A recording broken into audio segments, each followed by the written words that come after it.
Siang hari di ruang guru terasa lebih tenang setelah bel pelajaran terakhir berbunyi. Beberapa guru tampak sibuk merapikan administrasi pembelajaran dan memeriksa tugas peserta didik. Di salah satu meja, Pak Eko terlihat serius menatap layar laptop sambil membuka beberapa dokumen soal.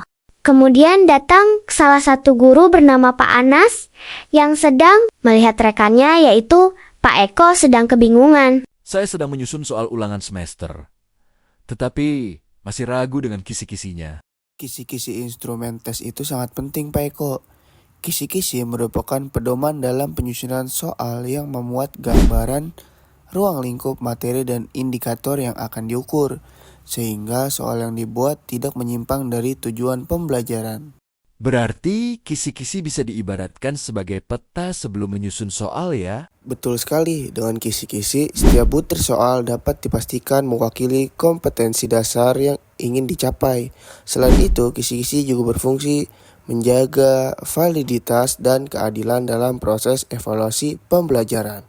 Saya juga pernah membaca bahwa kisi-kisi dapat menghindari kesalahan dalam penyusunan soal. Benar, kisi-kisi berfungsi sebagai alat pengendali agar penyusunan soal tetap berada dalam batas ruang lingkup materi. Selain itu, kisi-kisi juga menjadi standar penyamaan persepsi antara penyusunan soal, penilai, dan penggunaan hasil evaluasi.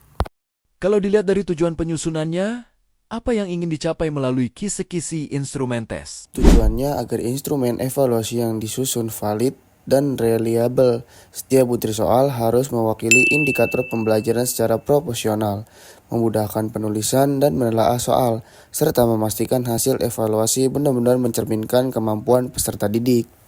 Dalam penyusunan kisi-kisi, pemilihan materi juga menjadi hal penting, bukan? Iya, materi yang dipilih harus sesuai dengan tujuan pembelajaran dan kompetensi dasar. Ada 4 aspek yang perlu diperhatikan, yaitu urgensi, relevansi, kontinuitas, dan keterpakaian.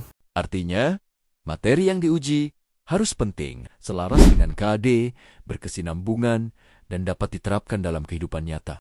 Ya, tepat sekali. Dengan begitu, soal yang disusun benar-benar representatif dan bermakna.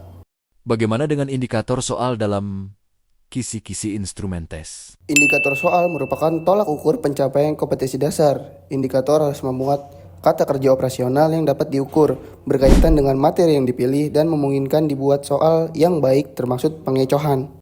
Berarti indikator tidak boleh dirumuskan secara umum. Betul sekali, indikator sebaiknya dirumuskan dengan memperhatikan komponen audiensnya, behavior, condition, dan degree, agar kemampuan yang diukur jelas dan terukur. Indikator soal juga dapat menggunakan stimulus, bukan? Ya, benar sekali. Indikator dapat dirumuskan dengan stimulus seperti teks, gambar, tabel, atau infografis, maupun tanpa stimulus. Pemilihannya disesuaikan dengan karakteristik kompetensi yang akan diukur. Lalu, apa saja syarat kisi-kisi instrumen tes yang baik? Nah, kisi-kisi harus mewakili kurikulum, memiliki komponen yang lengkap, rinci, dan jelas, serta dapat dijadikan dasar penyusunan soal sesuai indikator dan bentuk soal yang akan ditentukan. Lalu, komponen apa saja yang harus ada dalam kisi-kisi instrumen tes? Terdapat 2 komponen utama, yaitu komponen identitas dan komponen matriks. Komponen identitas mencakup mata pelajaran, kelas, semester, kurikulum, dan jumlah soal. Sementara itu, komponen matriks memuat KD, materi, level kognitif, indikator, nomor soal, dan bentuk soal. Dalam penyusunan tes tertulis, bagaimana pengaturan tingkat kesukarannya? Umumnya sih disusun secara proporsional, yaitu 10% soal mudah, 80% soal sedang, dan 10% soal sukar. Pembagian ini bertujuan agar evaluasi dapat mengukur kemampuan peserta didik secara objektif dan menyeluruh. Sekarang saya semakin memahami bahwa kisi-kisi instrumen tes berperan sebagai penghubung antara tujuan pembelajaran dan instrumen evaluasi. Tepat sekali. Dengan kisi-kisi yang baik, proses evaluasi pembelajaran menjadi lebih terarah, sistematis, dan menghasilkan instrumen tes yang valid serta reliable. Terima kasih atas penjelasannya, Pak Anas. Saya akan memperbaiki kisi-kisi terlebih dahulu sebelum menyusun soal. Sama-sama Pak Eko, nanti jika sudah selesai, kita bisa menelaahnya bersama di ruang guru ya.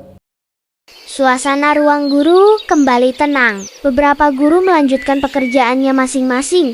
Sementara suara ketikan laptop dan gesekan kertas terdengar pelan mengisi ruangan. Pak Eko menutup map di hadapannya, lalu menarik napas lega. Pak Anas merapikan dokumen di meja sebelum berdiri dan melirik jam di dinding. Siang perlahan bergeser menuju sore, menandai berakhirnya aktivitas hari itu.